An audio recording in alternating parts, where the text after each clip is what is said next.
എല്ലാവർക്കും നമസ്കാരം. കുട്ടികൾ, പ്രത്യേകിച്ചും 15 വയസ്സിന് താഴെയുള്ള കുട്ടികളൊക്കെ ഈ രക്ഷകർത്താക്കളെ ഭീഷണിപ്പെടുത്താറുണ്ട്. ഈ എന്തെങ്കിലും ചെറിയ പണികൾ, വീട്ടിലെ കാര്യങ്ങളൊക്കെ പറഞ്ഞു കഴിയുമ്പോഴത്തേക്കും എന്നെ പണിയെടുപ്പിച്ചു എന്നും പറഞ്ഞ് ഞാൻ പോലീസിന് കംപ്ലയിൻറ്റ് ചെയ്യും, ബാലവേല എടുപ്പിച്ചെന്നും പറഞ്ഞ് പരാതി കൊടുക്കും എന്നൊക്കെ പറഞ്ഞ് ചുമ്മാ ഇങ്ങനെ തമാശനാണെങ്കിൽ പോലും ഇങ്ങനെ ഭീഷണിപ്പെടുത്താറുണ്ട്. സത്യത്തിൽ ബാലവേല എന്ന് പറഞ്ഞാൽ എന്താണ്?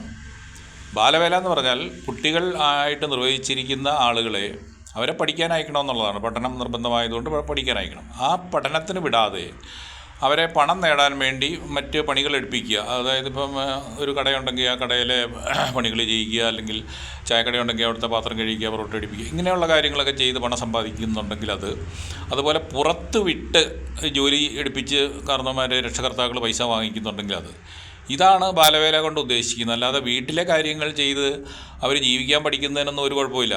വീട്ടിലെ കാര്യങ്ങളെല്ലാം അവരെ കൊണ്ട് പ്രാക്ടീസ് ചെയ്യിപ്പിക്കുക. അത് പ്രാക്ടീസാണ്, പരിശീലനം, ജീവിക്കാനുള്ള പരിശീലനമാണ് അതെന്ന് പറയുന്നത്. അല്ലാതെ അത് ബാലവേലയായിട്ട് കൂട്ടില്ല. വീട്ടിലിപ്പം അവനവൻ്റെ വസ്ത്രം കഴുകാൻ പഠിപ്പിക്കുന്നതോ, അല്ലെങ്കിൽ അവനവൻ ഭക്ഷണം കഴിച്ച പാത്രം കഴുകി വൃത്തിയാക്കി വെക്കാൻ പഠിപ്പിക്കുന്നതോ, വീട് തുടച്ച് വൃത്തിയാക്കാൻ അച്ഛനമ്മമാരുടെ കൂടെ കൂടുന്നതൊന്നും ബാലവേലയല്ല.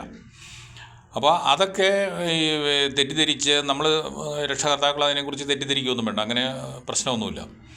അപ്പോൾ അത് നമ്മൾ എല്ലാവരും മനസ്സിലാക്കിയിട്ട്, കുട്ടികളെ മനസ്സിലാക്കിയിട്ട് അവരെ ചെറുപ്പത്തിലെ തന്നെ വീട്ടിലെ കാര്യങ്ങൾ എന്ന് പറഞ്ഞാൽ വീട്ടിലെ ജീവിക്കാനുള്ള അത്യാവശ്യം പരിശീലനം കൊടുക്കേണ്ടതാണ്. അങ്ങനെ കൊടുക്കാത്തതുകൊണ്ടാണ് 20 വയസ്സിന് ശേഷം കുട്ടികളൊന്നും പണിയെടുക്കാതെ എന്ന് പറഞ്ഞാൽ വീട്ടിലെ കാര്യങ്ങളൊന്നും ചെയ്യാൻ മടി കാണിക്കുന്നത്. അതുകൊണ്ടാണ്.